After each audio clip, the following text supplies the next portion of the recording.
Hello students, very good evening to all of you. इस video में हम बात करेंगे जो 5 इंपॉर्टेंट प्रॉपर्टी होते हैं, 5 मोस्ट इंपॉर्टेंट प्रॉपर्टी होते हैं लिविंग ऑर्गेनिज्म के। इसके बारे में हम लोग डिटेल से बात करेंगे। अगर आपने प्रीवियस वीडियो को देखा है तो आपको पता चला होगा कि हमने बताया था कि ग्रोथ और रिप्रोडक्शन को डिफाइनिंग प्रॉपर्टी नहीं कहते हैं। मेटाबॉलिज्म, रिस्पॉन्स ऑफ टच या रिस्पॉन्स ऑफ स्टिमुलाई या जिसको कॉन्शियसनेस भी कहा जाता है, और सेलुलर लेवल या सेलुलर ऑर्गेनाइजेशन, ये तीन जो है इसको डिफाइनिंग प्रॉपर्टी कहते हैं। तो इन्हीं के बारे में हम इस वीडियो में डिटेल से बात करेंगे कि इन तीनों को डिफाइनिंग प्रॉपर्टी क्यों कहा जाता है और इन दो को डिफाइनिंग प्रॉपर्टी क्यों नहीं कहते हैं। आपको पता है कि डिफाइनिंग प्रॉपर्टी के बारे में हम आपको पहले ही बता चुके हैं कि एक ऐसी प्रॉपर्टी जो किसी भी ऑर्गेनिज्म में, किसी भी चीज में अगर वो प्रॉपर्टी प्रेजेंट है तो आप बिना शक किए हुए उसको बोल दीजिए कि वो लिविंग ऑर्गेनिज्म है। एक ऐसी प्रॉपर्टी जो किसी भी चीज में प्रेजेंट है, किसी भी ऑर्गेनिज्म में प्रेजेंट है, तो आप उसको बोल दीजिए कि ये लिविंग ऑर्गेनिज्म है। तो ऐसी ही प्रॉपर्टी जिससे 100% ये कंफर्म हो जाता है कि ये लिविंग ऑर्गेनिज्म है, उसको डिफाइनिंग प्रॉपर्टी कहते हैं।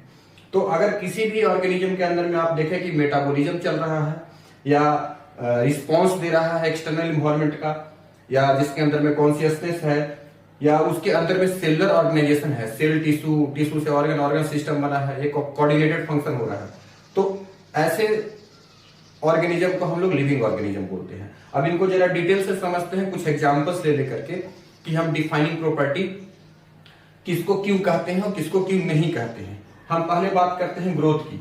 ग्रोथ का मतलब क्या होता है फ्रेंड्स? ग्रोथ का मतलब होता है increase in mass, increase in volume, increase in size, increase in number. अगर कुछ भी इंक्रीज कर रहा है, ठीक है, अगर कोई प्लांट है वो बड़ा हो रहा है तो उसमें ग्रोथ हो रहा है, कोई ह्यूमन बॉडी है वो बड़ा हो रहा है तो उसमें ग्रोथ हो रहा है, किसी का वॉल्यूम इंक्रीज कर रहा है तो वो ग्रोथ हो रहा है, नंबर ऑफ सेल्स इंक्रीज कर रहे हैं तो वो ग्रोथ हो रहे हैं। तो ग्रोथ का डिफिनेशन मतलब anything increase, that is called growth, ठीक है। अब हम ग्रोथ को डिफाइनिंग प्रॉपर्टी नहीं कहते हैं। इसका कारण ये है कि ग्रोथ जो होता है वो लिविंग और नॉन लिविंग दोनों ऑर्गेनिज्म में प्रेजेंट होता है, ठीक है। तो यहां से अगर हम ग्रोथ के आधार पे हम देखेंगे तो हमें पता नहीं चल पाएगा कि कौन लिविंग है कौन नॉन लिविंग है, ठीक है। कि ग्रोथ को हम क्राइटेरिया नहीं मान सकते क्योंकि वो दोनों जगह प्रेजेंट है। ग्रोथ जो होता है वो नॉन लिविंग ऑर्गेनिज्म में भी पाया जाता है और लिविंग ऑर्गेनिज्म में भी पाया जाता है। नॉन लिविंग में एक्सटर्नल ग्रोथ होता है और लिविंग में जो होता है वो इंटरनल ग्रोथ होता है। अब इसको समझने के लिए हम कुछ एग्जाम्पल लिए हैं। जैसे हम लेते हैं कि स्नो माउंटेन, आपने देखा होगा। स्नो माउंटेन का मतलब क्या होता है कि जैसे कि माउंटेन के ऊपर में स्नोफॉल जो होता है तो धीरे धीरे डिपोजिट होते होते वो बड़ा होते जाता है। उसका जो मास होता है वो बड़ा होता है, वॉल्यूम एरिया वगैरह सब बढ़ते जाता है। पहाड़ वगैरह पे आप देखे होंगे जो माउंटेन होता है वो बड़ा होते जाता है, तो ये भी इंक्रीज हो रहा है। दूसरा एग्जांपल आप देख रहे हैं, accumulation of particles on the surface. अगर कहीं पे धूल गर्दा आकर के इकट्ठा हो गया है ना, तो वो धीरे धीरे धीरे धीरे धीरे धीरे वो भी इकट्ठा होते होते बहुत बड़ा हो जाता है, तो वो भी तो ग्रोथ है, ठीक है। साइंटिफिक डिफिनेशन आप देखिए ग्रोथ का, तो ग्रोथ का मतलब एनीथिंग इंक्रीज। अगर आप पॉन्ड में देखिए कि पॉन्ड में क्या होता है कि बारिश होती है, पानी का लेवल राइज कर जाता है, ठीक है, तो ये भी ग्रोथ है, ठीक। तो ग्रोथ तो नॉन लिविंग सिस्टम में भी हो रहा है, इसलिए हम लोग ग्रोथ को, अच्छा एनिमल्स में भी ग्रोथ होता है। हम एक एनिमल है, सोशल एनिमल है, ह्यूमन बॉडी, हमारे अंदर में भी ग्रोथ हो रहा है, हमारा साइज बढ़ रहा है, हमारा वेट बढ़ रहा है, हमारा वॉल्यूम बढ़ रहा है। प्लांट के अंदर में भी ग्रोथ हो रही है, तो ग्रोथ दोनों में हो रहा है, इसलिए हम लोग ग्रोथ को डिफाइनिंग प्रॉपर्टी नहीं कहते हैं। फर्क इतना होता है कि जो ग्रोथ है नॉन लिविंग ऑर्गेनिज्म में होता है वो एक्सटर्नल होता है। जैसे कि अगर कहीं पे पार्टिकल डिपोजिट हो रहा है तो वो बाहर से धूल गर्द आकर के डिपोजिट हुआ होगा। स्नोफॉल हो रहा है तो बाहर से वो स्नोफॉल हो रहा है, तो ये एक्सटर्नल ग्रोथ होता है जिसको हम लोग एक्सट्रिंसिक ग्रोथ भी कहते हैं। इंटरनल ग्रोथ का मतलब क्या होता है? अगर मान लो हम ह्यूमन बॉडी है तो हमारे अंदर में सेल बन रहा है, नए नए जो सेल बन रहे हैं, सेल का डिवीजन होकर के नया जो सेल प्रोड्यूस हो रहा है वो हमारे बॉडी के सेल के अंदर बन रहा है, तो ये इंटरनल ग्रोथ है जिसको इंट्रिंसिक ग्रोथ कहते हैं। तो बस डिफरेंस है कि ग्रोथ अलग अलग टाइप के होते हैं लिविंग और नॉन लिविंग ऑर्गेनिज्म में, लेकिन ग्रोथ दोनों में प्रेजेंट है। और जो दोनों में प्रेजेंट है इस क्राइटेरिया से हम नहीं डिटरमिन कर सकते हैं कि कौन लिविंग है कौन नॉन लिविंग है, इस वजह से हम ग्रोथ को डिफाइनिंग प्रॉपर्टी नहीं कहते हैं। एक और इंपॉर्टेंट क्वेश्चन हमने बोला कि यूनिसेलर और मल्टीसेलर ऑर्गेनिज्म में ग्रोथ और रिप्रोडक्शन की बात किया। ग्रोथ और रिप्रोडक्शन जो होता है वो यूनिसेलर ऑर्गेनिज्म में इंक्लूसिव फीचर होता है और मल्टीसेलर में एक्सक्लूसिव फीचर होता है। ये एक्सक्लूसिव है, ये इंक्लूसिव है। इंक्लूसिव का मतलब कि ग्रोथ और रिप्रोडक्शन दोनों का एक ही मीनिंग निकल रहा है, दोनों एक ही तरीके से हो रहा है। जैसे क्या होता है कि एक सेल होता है, एक सेल अगर डिवाइड करके दो सेल बना देता है, ठीक है, तो अगर कोई बैक्टीरिया है या चाहे अमीबा है तो वो एक सेल का है, तो उसके अंदर में बाइनरी फिजन होगा तो वो भी दो बन जाएगा। और अगर सेल डिवीजन में भी तो यही होता है कि एक सेल डिवाइड करके दो सेल बना देता है, तो दोनों का मीनिंग, दोनों तो एक ही तरह का चीज है, ठीक है। तो इसलिए हम लोग बोलते हैं कि growth and reproduction is the inclusive for unicellular organism, है ना। चाहे वो बैक्टीरिया हो, चाहे वो कोई अदर ऑर्गेनिज्म हो, अमीबा हो या कोई भी ऑर्गेनिज्म हो, प्रोटिस्टा का कोई भी मेंबर हो, चाहे कुछ भी हो, तो यूनिसेलुलर। अच्छा, मल्टी सेलुलर ऑर्गेनिज्म क्या होता है? जैसे कि ह्यूमन बॉडी है, तो हम तो एक मल्टी सेलुलर ऑर्गेनिज्म, हम बहुत सारे सेल से बने हुए हैं। तो हमारे बॉडी में क्या होता है, सेल अंदर से अभी डिवाइड हो रहा है, हमारा हर दिन ग्रोथ हो रहा है। एक बच्चा है, छोटा सा बच्चा है, एक छोटा प्लांट है, वो ग्रोथ होकर के बड़ा, लेकिन क्या वो रिप्रोड्यूस भी कर रहा है? क्या अपना बच्चा भी पैदा कर रहा है? ऐसा तो नहीं कि हमारे अंदर में सेल का संख्या बढ़ते जा रहा है तो हम अपना ऑफस्प्रिंग भी प्रोड्यूस करते जा रहे हैं, ऐसा नहीं है ना। तो रिप्रोडक्शन अलग चीज है हमारे लिए, किसी भी मल्टी सेलुलर ऑर्गेनिज्म के लिए, कि हम रिप्रोडक्शन करेंगे और एक यंग प्रोड्यूस करेंगे, ठीक है। लेकिन जो ग्रोथ है वो अलग चीज है ना। तो ग्रोथ और रिप्रोडक्शन आप समझ पा रहे होंगे इसको, अगर इसमें बहुत बेसिक चीज है, ये बिल्कुल बेसिक चीज है, इसमें कोई ज्यादा टेंशन नहीं है। तो ग्रोथ एंड रिप्रोडक्शन जो होता है वो एक्सक्लूसिव इवेंट होता है मल्टी सेलुलर ऑर्गेनिज्म के लिए। ये बात आप समझिएगा, ये क्वेश्चन आया हुआ है। इंक्लूसिव होता है यूनिसेलुलर के लिए, मल्टी सेलुलर के लिए एक्सक्लूसिव होता है, ठीक है। अगला बात करें तो ये आप समझिए कि ग्रोथ डिफाइनिंग प्रॉपर्टी नहीं होता है। रिप्रोडक्शन को हम डिफाइनिंग प्रॉपर्टी क्यों नहीं कहते हैं? बिकॉज आप जानते हो रिप्रोडक्शन का मतलब क्या होता है कि कोई भी ऑफस्प्रिंग पैदा कर देगा, अपने समान कोई दूसरे ऑर्गेनिज्म को पैदा कर दे, that is called reproduction. Reproduction is not the defining property. Why it is not the defining property? क्योंकि आप देखे हैं म्यूल देखे हैं, म्यूल जिसको खच्चर होता है, ठीक है। म्यूल क्या रिप्रोडक्शन करता है? रिप्रोडक्शन करता है क्या? म्यूल रिप्रोडक्शन नहीं करता है, ठीक है। आपने इनफर्टाइल कपल को देखा है जिसके बच्चे नहीं होते हैं, वो रिप्रोडक्शन नहीं करते हैं। आपने हनी बी देखा है, हनी बी में तीन तरह के होते हैं, एक वर्कर होता है, एक ड्रोन होता है और एक क्वीन होती है। तो जो वर्कर होता है वो स्टेराइल होता है, तो वर्कर हो गया। इस तरीके से आपने देखा वो क्लाइनीफेल्टर सिंड्रोम हो जाता है किसी को, जो हिजरा हो जाता है, छक्का हो जाता है, टर्नर सिंड्रोम हो जाता है। तो कई प्रकार के आपको कई सारे प्लांट आप देखे होंगे स्टेराइल हो जाते हैं, जो रिप्रोडक्शन नहीं करते हैं। क्या कोई ह्यूमन बीइंग अपना बच्चा पैदा नहीं कर पा रहा है? कोई भी ऑर्गेनिज्म अपना बच्चे बेबी को प्रोड्यूस नहीं कर पा रहा है, तो क्या आप उसको नॉन लिविंग ऑर्गेनिज्म कहेंगे? क्या म्यूल जो होता है, म्यूल जिसको खच्चर कहते हैं, जो घोड़े और गधे को क्रॉस करवा करके बनाया गया है, डंकी और हॉर्स के क्रॉस से बना है ना, तो क्या आप उस म्यूल को नॉन लिविंग ऑर्गेनिज्म कहेंगे? यानी कि अगर हम रिप्रोडक्शन के आधार पर ये बात को पता करें कि कौन लिविंग है कौन नॉन लिविंग है, तो कुछ ऑर्गेनिज्म लिविंग ऑर्गेनिज्म भी है जिसके अंदर में रिप्रोडक्शन नहीं हो रहा है, इसलिए हम नहीं कह, लेकिन उसको हम कह सकते हैं ना कि भाई उसके अंदर में रिप्रोडक्शन नहीं हो रहा, तो ऐसा तो हम नहीं कहेंगे कि वो नॉन लिविंग है। तो इसके आधार पर मैं सिर्फ इतनी कंक्लूजन दे सकता हूं कि रिप्रोडक्शन जो होता है, ये एविडेंस से हमको ये पता चलता है कि रिप्रोडक्शन को हम डिफाइनिंग प्रॉपर्टी नहीं बोल सकते, क्योंकि हमने क्या बोला, डिफाइनिंग प्रॉपर्टी वो होता है जिससे ये 100% कंफर्म हो जाए कि यहां तो कंफर्म ही नहीं होगा, रिप्रोडक्शन नहीं हो रहा है, तो हम कहेंगे अरे ये तो नॉन लिविंग ऑर्गेनिज्म है, पर हम तो रिप्रोडक्शन कर रहे हैं, फिर हम कैसे कर रहे हैं? तो reproduction can not define whether it is living और नॉन लिविंग, इसको हम लोग डिफाइनिंग प्रॉपर्टी में नहीं कंसीडर करेंगे, ठीक है, क्योंकि काफी सारे इसके एक्सेप्शन मिल रहे हैं, ठीक है। उसके बाद फिर हम लोग, तो ये दो हो गया, डिफाइनिंग प्रॉपर्टी क्यों नहीं कहेंगे, इसका कारण हो गया। ऑब्वियसली रिप्रोडक्शन सिर्फ लिविंग ऑर्गेनिज्म में पाया जाता है, लेकिन सारे लिविंग ऑर्गेनिज्म में प्रेजेंट नहीं है, इसलिए हम लोग इसको हटा देंगे। ये बहुत इंपॉर्टेंट प्रॉपर्टी है, इसको मोस्ट इंपॉर्टेंट प्रॉपर्टी बोलते हैं, लेकिन डिफाइनिंग प्रॉपर्टी नहीं कहा जाता है। तो ये दो डिफाइनिंग प्रॉपर्टी नहीं हो गया। अब इस तीन की बात करते हैं हम लोग, ठीक है, ये तीन की बात करते हैं। मेटाबॉलिज्म का मतलब क्या होता है? सम total of all the chemical reaction, है ना। सेल के अंदर में जितने भी केमिकल रिएक्शन चल रहे हैं, उन्हीं केमिकल रिएक्शन की वजह से सेल जिंदा होता है, कोई भी लिविंग बॉडी जिंदा होता है। मतलब मेटाबॉलिज्म एक ऐसा सीरीज ऑफ केमिकल रिएक्शन है, एक ऐसा कॉम्प्लेक्स रिएक्शन है जिसके वजह से कोई सेल जिंदा है, कोई लिविंग बॉडी जिंदा है, कोई प्लांट जिंदा है। यानी क्या लिखा हूं कि सम total of all the biochemical reaction occurring inside the cells of living organism।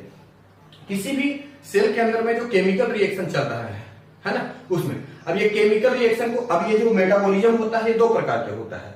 एक में कॉम्प्लेक्स ऑर्गेनिक कंपाउंड टूट करके सिंपल ऑर्गेनिक कंपाउंड का फॉर्मेशन, सिंपल मॉलिक्यूल्स का फॉर्मेशन करेगा, और एक में सिंपल मॉलिक्यूल जुड़ करके कॉम्प्लेक्स मॉलिक्यूल का फॉर्मेशन करेगा। जैसे आपने फोटोसिंथेसिस देखा, तो फोटोसिंथेसिस में क्या होता है, कार्बन डाइऑक्साइड और वाटर आपस में रिएक्ट करते हैं और ग्लूकोज का फॉर्मेशन करते हैं, तो वह एनाबॉलिक रिएक्शन हो गया। रेस्पिरेशन में उल्टा होता है, ग्लूकोज टूट जाता है और कार्बन डाइऑक्साइड और वाटर बना देता है, तो ये कैटाबॉलिक रिएक्शन हो गया।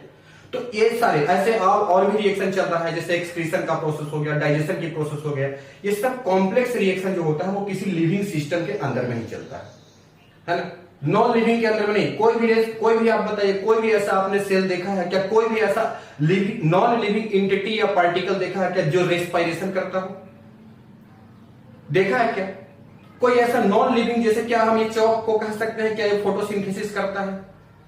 तो नॉन लिविंग ऑर्गेनिज्म के अंदर में मेटाबॉलिज्म नहीं होता है। मेटाबॉलिज्म एक प्रकार का लिविंग रिएक्शन है, और ये living reaction non living organism, और ये लिविंग ऑर्गेनिज्म बहुत ही कॉम्प्लिकेटेड होता है। ऐसा नहीं है सिंपल मॉलिक्यूल्स की x प्लस वाई आकर के रिएक्शन किया और कोई प्रोडक्ट दे दिया, ऐसा नहीं होता है। ये एक बहुत ही कॉम्प्लेक्स रिएक्शन होता है, सीरीज ऑफ रिएक्शन होता है, और वो सेल को लिविंग रखने के लिए होता है। ठीक है, तो मेटाबॉलिज्म की वजह से ही उस बायोकेमिकल रिएक्शन का जो सीरीज है उसकी वजह से ही सेल हमारा जिंदा है, और मेटाबॉलिज्म किसी नॉन लिविंग सेल में नहीं होता है। मर जाने के बाद आपके बॉडी में मेटाबॉलिज्म नहीं होगा। तो metabolism is the defining property of living organism. ठीक है, और जैसा कि हमने बताया कि मेटाबॉलिज्म दो प्रकार के होते हैं। जैसे एक होता है क्या, एक हमने बताया आपका जाकर कैटाबॉलिक रिएक्शन। जैसे मान लीजिए यहाँ पे कैटाबॉलिज्म दिखा रहे हैं, तो कैटाबॉलिज्म में क्या होता है कि ग्लूकोज होता है C6H12O6, ये टूटेगा और CO2 बनेगा प्लस H2O बनेगा। ठीक है, और उल्टा रिएक्शन हो जाएगा कार्बन डाइऑक्साइड का वाटर में। पूरा बैलेंस रिएक्शन नहीं दिखा रहा हूं, 6CO2 प्लस 12H2O बनाएगा C6H12O6 प्लस 6O2, वो रिएक्शन पता है आपको, बस सर मैं आपको बता रहा हूं। ये ग्लूकोज है, ये तो रेस्पिरेशन का हो गया, इसका उल्टा करोगे फोटोसिंथेसिस का होता है, तो CO2 और प्लस H2O रिएक्शन करेगा और बना देगा ग्लूकोज। ठीक है, ये सिंपल सा रिएक्शन आप जानते हैं।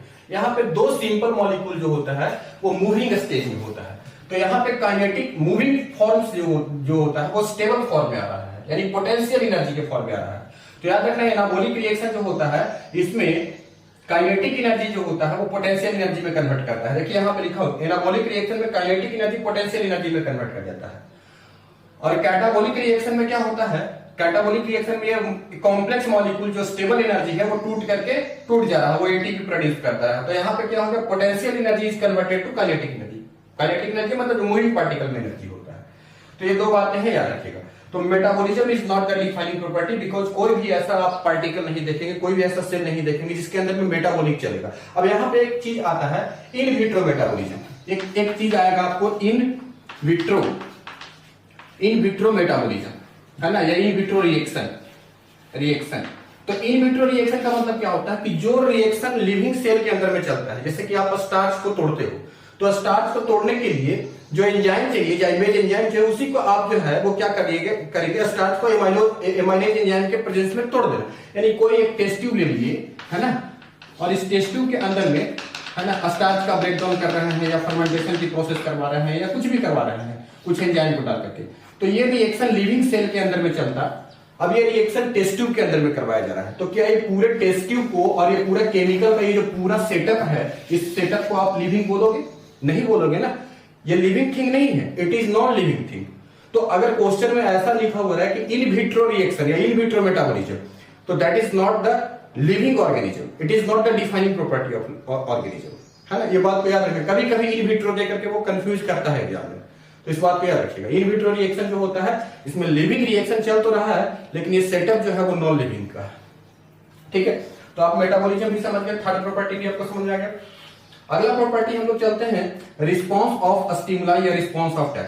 आपने प्लांट को देखा है, प्लांट को अगर सनलाइट पड़ता है तो वो बेंडिंग शो करता है सनलाइट के प्रति। ठीक है, सनलाइट के प्रति रिस्पॉन्स देता है। ठीक है, अगर पानी डालोगे तो उसका रिस्पॉन्स देगा, टेम्परेचर का रिस्पॉन्स देता है। ठीक है, आदमी को देखा, आदमी होम्योस्टेसिस करता है, जैसे कि अभी गर्मी हो रही है तो हमको पसीना आ रहा है, देखो। ठीक है, तो ये क्या है, हम इन्वायरमेंट का रिस्पॉन्ड कर रहे हैं। अगर ठंडी हो जाएगी तो हम शिवरिंग करना शुरू करेंगे अपने बॉडी का इंटरनल कॉन्स्टेंसी को मेंटेन करने के लिए। हमारे अंदर में 37 डिग्री सेल्सियस टेम्परेचर होता है, तो यही टेम्परेचर मेंटेन रहे तो इसके लिए हम लोग होम्योस्टेसिस करेंगे कि गर्मी में स्वेटिंग करना शुरू कर देंगे ताकि हमारा बॉडी कूल हो जाए। ठंडी में क्या करेंगे, हम लोग शिवरिंग करेंगे ताकि हमारे बॉडी में प्रोटॉन ग्रेडियंट कपलर डेवलप करे और हमारे बॉडी को हीट मिले। तो ये काम क्या कोई नॉन लिविंग करता है क्या? ये चौक करेगा क्या? शिवरिंग करेगा क्या? चौक कांपना शुरू करेगा क्या? इसको ठंड लगेगा तो क्या ये पसीना सिगरेट करेगा? क्या करेगा? नहीं करेगा। तो ये जो रिस्पॉन्स है, क्योंकि देखो क्या होता है कि जो हमारा सेल होता है, सेल के सरफेस पे कुछ अनकपलर कुछ प्रोटीन ग्रेडियंट पाए जाते हैं। अब ये प्रोटीन क्या करते हैं, बाहर में जो भी एक्सटर्नल इन्वायरमेंट में जो चेंजिंग हो रहा है वो सारे एक्सटर्नल इन्वायरमेंट वाले चेंजिंग को वो परसीव करेंगे और उसके अकॉर्डिंग वो कुछ रिस्पॉन्ड देते हैं। तो ये जो रिस्पॉन्डिंग करने की प्रॉपर्टी पाई जाती है, it is only present in what living cell, it is not present in the non living cell. तो इसी को बोलते हैं कॉन्शियसनेस या इरिटेबिलिटी भी बोल सकते हैं कि अगर कुछ हो रहा है, जैसे कि अगर मान लो कभी कोई आदमी जाता है धूल गर्दा उठ रहा है तो वो इरिटेट होता है। तो ये सब सारा जो प्रॉपर्टी है वो लिविंग सेल में है। ऐसी प्रॉपर्टी आपको इरिटेबिलिटी की प्रॉपर्टी है या कॉन्शियसनेस की प्रॉपर्टी देख रहे हैं या एक्सटर्नल इन्वायरमेंट के प्रति कुछ रिस्पॉन्ड कर रहे हो, तो इसका मतलब वो लिविंग ऑर्गेनिज्म है। आप एक जैसे मान लो कोई एक बफेलो जा रहा है ना, अब बफेलो को आप डंडा से भगाओगे तो वो भागना शुरू कर देगा। तो आप समझिए एक बैक्टीरिया भी है, बैक्टीरिया के अंदर में भी आप कुछ ऐसे ऐसे करोगे तो बैक्टीरिया भी उसका रिस्पॉन्ड करेगा। तो लिविंग सेल है तो वो रिस्पॉन्ड करेगा, ठीक है। बोले सर प्लांट तो नहीं भागता है, प्लांट भी भागता है भाई, प्लांट को भी रिस्पॉन्स पता चलता है, पर प्लांट क्या मूवेबल नहीं है, वो महसूस करता है। कॉन्शियसनेस का मतलब होता है वो महसूस करता है, वो समझता है चीजों को। तो इसी को हम लोग बोलते हैं रिस्पॉन्ड। अब इसमें एक लिखता है एनसीईआरटी लाइन कि ह्यूमन बीइंग जो होता है वो सेल्फ कॉन्शियस होता है। तो ह्यूमन बीइंग सेल्फ कॉन्शियस है कि नहीं है? बिल्कुल सेल्फ कॉन्शियस। सेल्फ कॉन्शियस का मतलब ये होता है कि अगर कहीं पे गंदगी पड़ा हुआ है या कहीं पे कुछ भी चीज पड़ा हुआ है, ठीक है, तो आप ऐसा तो नहीं कि आप वहां पे जाकर के खाना खाना शुरू कर दोगे, ठीक है। समझ में आया कि नहीं है? अगर 5 स्टार होटल है, ठीक है, वहां पे जो है वो प्लांट्स लगा हुआ है, अभी प्लांट्स को बोलो कि एनिमल्स है उधर जाकर के खाना शुरू कर देगा, लेकिन आप इंसानों आपको समझते हो हर चीजों को कि गंदगी क्या है, कहाँ जाना चाहिए कहाँ चाहिए। तो ये सेल्फ कॉन्शियसनेस होता है, ये जानवर के पास नहीं होती है, ठीक है।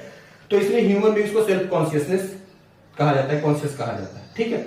तो ये बात आप समझ गए कि कॉन्शियसनेस इज द ये, ठीक है। अच्छा, और उसके बाद फिर हम लोग बोलते हैं सेलुलर ऑर्गेनिज्म। सेलुलर ऑर्गेनिज्म का मतलब क्या होता है? अगर आपने देखा होगा कि सेल जो होता है वो बनाता है, 9th क्लास में पढ़े होंगे, सेल से टिश्यू बनता है, टिश्यू से ऑर्गन, ऑर्गन से ऑर्गन सिस्टम, ऑर्गन सिस्टम से पूरा ऑर्गेनिज्म बनता है, कंप्लीट बॉडी बनता है।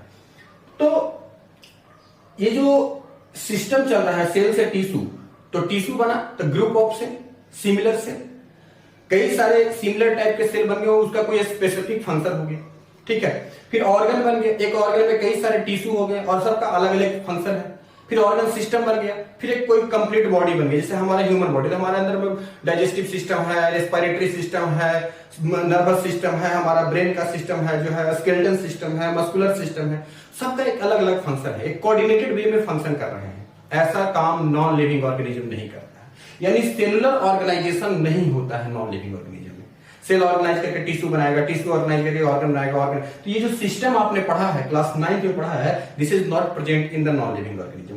कोई भी नॉन लिविंग ऑर्गेनिज्म देखा है क्या कि सेल्स ऑर्गेनाइज करके टिश्यू बनाता है, टिश्यू ऑर्गन सिस्टम बनाता है, ऑर्गन सिस्टम से ऑर्गेनिज्म बनता है? तो ऐसा कुछ नहीं होता है। तो सेल, तो ध्यान बस इतनी ही इंपॉर्टेंट चीज है कि मैंने आपको बता दिया कि क्यों जो है वो रिस्पॉन्स ऑफ टच को या सेलुलर ऑर्गेनाइजेशन को या मेटाबॉलिज्म को हम लोग डिफाइनिंग प्रॉपर्टी कहते हैं, और क्यों ग्रोथ और रिप्रोडक्शन को डिफाइनिंग प्रॉपर्टी नहीं कहते हैं। मतलब डिफाइनिंग प्रॉपर्टी बच्चों वैसा प्रॉपर्टी होता है जिसको देखते ही आप बता दीजिए कि ये लिविंग ऑर्गेनिज्म ही हो सकता है, ये नॉन लिविंग ऑर्गेनिज्म नहीं है। जैसे हमने बताया मेटाबॉलिज्म मतलब sum total of all the chemical reactions that is taking place in the cells, ठीक है, विदाउट एनी एक्सेप्शन। मेटाबॉलिज्म में कोई एक्सेप्शन नहीं मिलता है आपको, कोई भी बॉडी में वो लिविंग रिएक्शन चल रहा है, इसका मतलब वो लिविंग है। तो ये सारी बातें आपने देखा कि कोई जो भी चीजें होती है इस तरीके से, ये सब डिफाइनिंग प्रॉपर्टी और नॉन डिफाइनिंग प्रॉपर्टी में क्या डिफरेंस होता है इसके बारे में हम पूरा क्लियर कर दिए कंसेप्ट, ठीक है। मुझे लगता है कि अब आपको कोई दिक्कत नहीं होना चाहिए था। अगर आपको कोई प्रॉब्लम है, अगर कोई दिक्कत है तो वीडियो को कमेंट में बताइए और वीडियो को लास्ट तक देखिए। मुकेश बायोलॉजी ट्यूटोरियल आप गूगल में यूट्यूब पे भी सर्च कर सकते हैं और सारा वीडियो को हमारा देखिए, अपडेट कीजिए, अपडेट रहिए, सब्सक्राइब कर लीजिए हमारे चैनल को, ठीक है। आप गूगल में डालेंगे मुकेश बायोलॉजी ट्यूटोरियल तो आपका डायरेक्ट वो आ जाएगा मेरा लिंक, और पूरा प्लेलिस्ट पे वीडियो भी है और सारे वीडियो है, तो आप उसको देख सकते हो वहां से। थैंक यू, आगे मिलते हैं अगले वीडियो में। अगर आपको कोई दिक्कत है तो बताइए, सारा चीज हम आपको कवर कर दिए। This 2 are not defining property, this 3 are defining property. इसके अलावा और भी कुछ ऑर्गेनिज्म में प्रॉपर्टी होते हैं, उसके बारे में आपको हम नहीं बताएंगे। कुछ अगर इंटरेस्टेड स्टूडेंट होते हैं उनको हम बताते हैं, लेकिन ये एग्जाम के पॉइंट ऑफ व्यू से इतनी ही चीज आपको जानना है, ठीक है। तो thank you for watching my video, next class में मिलते हैं।